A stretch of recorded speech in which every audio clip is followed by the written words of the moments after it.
have already understood simple filters, how to put filter on a column. But in this session, we will talk about custom filter. What is a custom filter? Where we are giving some conditions and some value and customizing the filter basically. So for example, I want to see the sales amount where we have top 10 customers. So top 10 order IDs in terms of sales. How to put that filter?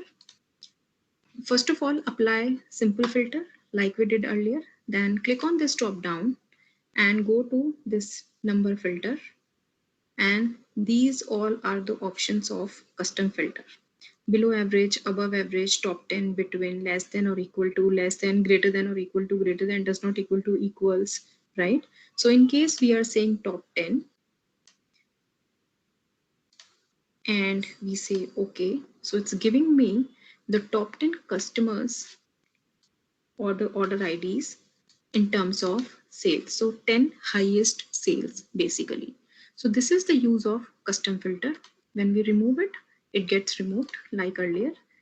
We go back to this and try something else. If we are saying, give me the order IDs where the sale is less than like 3000 and we say okay. So now all the sales where the sales amount was less than 3000 are coming up.